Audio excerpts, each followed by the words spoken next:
Welcome and hello to the presentation of recruitment and retainment of generational diverse workforce with a focus on the baby boomers and millennial generation. We'll learn today why this is an issue, what we can do, and how it may help, and what HR's role would be in playing in the process of this. What are we preparing for, or the issue? To remain competitive, an organization must get ahead with recruitment and retention tools that are attractive to top talent on the focus of baby boomers and millennials. Why?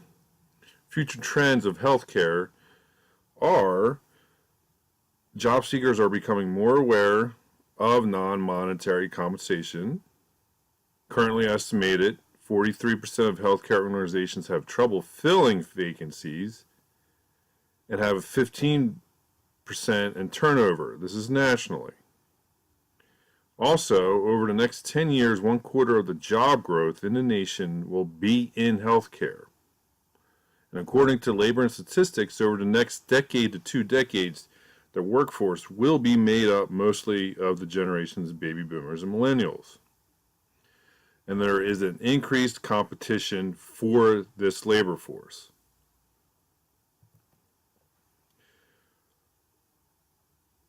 Adding to what makes this important, we know nationally that between 20 to 40% of all healthcare employees are unhappy with their work-life balances. This unhappiness can lead to lower productivity, quality of safety/work for patient and coworker, increased turnover, less appeal to the outside talent, leading to lost revenues for the organization. The standard healthcare benefits are becoming increasingly hard for organizations to finance due to the continued rising cost of healthcare. So it's important to look at low or no cost rewards for interest that are of interest to limit budget for healthcare packages.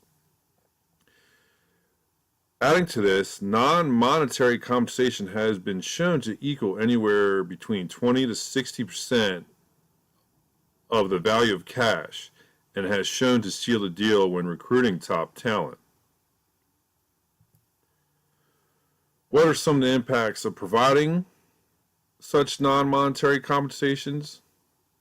Positively, it can increase the competitive advantage in the market. It appeals to the outside talent. Increase retention rates among current employees. It establishes loyalty on both sides. By keeping and/or hiring more employees, it has shown to help the surrounding community by facilitating identity, encouraging community involvement and health.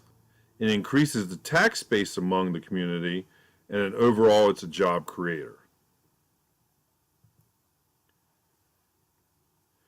Also adding to this, it can increase the percentage of employees that stay loyal and are pleased to work for the organization, leading to increases for the organization.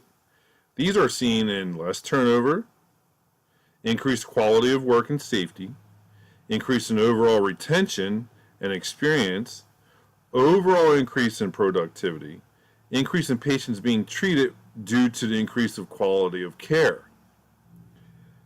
Doing this has been shown to increase the productivity by 12% and outperform competitors by 20% just by recruiting and retaining and showing loyalty to your employee. The scope of the project and how it reflects on human resources. Human resources will play a significant role in developing the new compensation package. A key goal of human resources is ensuring that employees understand the value of the compensation package while maintaining the organizational values. Steps that can be taken to ensure this happens is communicate corporate strategy and goals with policies that are clear. Ensure senior leaders set the direction. Provide means of evaluation, costs, feedback with adjustments when recognized necessary. Provide means for marketing of compensation packages via web, mail, intra-office, during interviews, and etc. This can be done and achieved by using the research-based data to support the initiative through other articles, interviews, and/or surveys. Doing this would require HR to have to rewrite its policies and skill sets and compensation packages in order to meet the initiative and follow the organizational values. While doing this, human resources will have to follow guidelines and/or laws. These can include, but not limited to, the Equal Employment Opportunity, Fair Labor Standards, Family and Medical Leave Act, the Joint Commission on Accreditation of Healthcare Organization, and any other internal policies of the organization. How will this play out on the fundamentals of time, costs, and resources? Time. The rollout ideally could be over 5 years with a 1 to 3 year review or when needed. The reviews could and should be conducted by HR, risk management, top leadership, with the emphasis of feedback from lower management and employees to garnish appropriate feedback as to what they want and see what is working and or not working. The resources, we would need education, training, and marketing teams with a committee made up of the HR, risk management, top leadership, again, provided feedback from the frontline employees. Cost. Short term, of course, is the upfront cost with education, marketing, developing, and trial and error.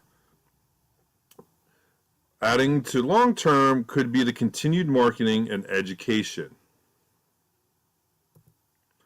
A strategy proposed for this is an interview process conducted to provide indicator data points along with any other research through articles. These interview processes took place with 2 separate open interviews, one with 8 undergrads projected to graduate in summer of 2018 from a local community university, ages 21 to 23 or millennial. A second held with 6 experienced emergency nurses from a small local regional hospital, ages 49 to 67 or baby boomer. The top 3 areas of interest for the millennial interviews: flexible, consistent work schedules, room for upward growth, and school loan debt aid rather than retirement. The baby boomer interview, top 3 concerns were more earned vacation time, not connected to already established PTB time, flexible, consistent schedules, where seniority has the ability to not work weekends and/or holidays, and increased staffing. Carrying with the strategy, it should be noted that increased staffing will not be explored. It does not fit the non-monetary definition, and it would actually increase costs to the organization. Flexible schedules was something seen across the board. Adjust schedules for consistency. Longer work days have shown to help with shortening the weekdays. That should be noted that longer shifts should not offset patient care or create overtime. Allow seniority when able to choose hours and have off weekends and holidays. Again, with no loss to patient safety or increased overtime. And certain added benefits such as work from home when able, depending on the position the employee is working in. Financial aid for school debt. A unique situation can be done here where instead of paying towards retirement, an employee can choose to have the same kind of benefit but pay it towards school debt. Just like with company matching for retirement, you can have company matching for the school debt. And then at some point, If the employee stays long enough, they can transfer that back to a retirement type package. Vacation time. I think this is a unique opportunity as well where an employee who stays for a certain amount of time can accrue vacation days that are not counted towards their PTB time. This could be, for example, up to 1 full week. Stay 10 years, get an extra day. Stay 20 years, get 2 days, so on and so on. These are subject to employee work behavior, though, over their tenure. Someone who has known call-offs, leaving early, any other examples could be monitored and held against them for acquired vacation time. Room for growth. A unique opportunity here as well is we can provide unpaid internships into certain projects, allowing those to gain skills and knowledge, which engages the employees and offers means of growth by providing them those skills. It also helps the organization. It's inexpensive. It provides work energy, fresh ideas, and overall increases the better employee. Carrying on with benefits and or consequences that are seen. Benefits. By providing this, the cost could offset by the increase in productivity and the quality of care and less turnover. Overall appeal of the organization can keep, recruit, or persuade from other competition. Increased ideals from recruiting top talent and allowing internships. Doing this can also, again, increase productivity by 12% and help outperform the competition by 20%. And it increases that loyalty factor.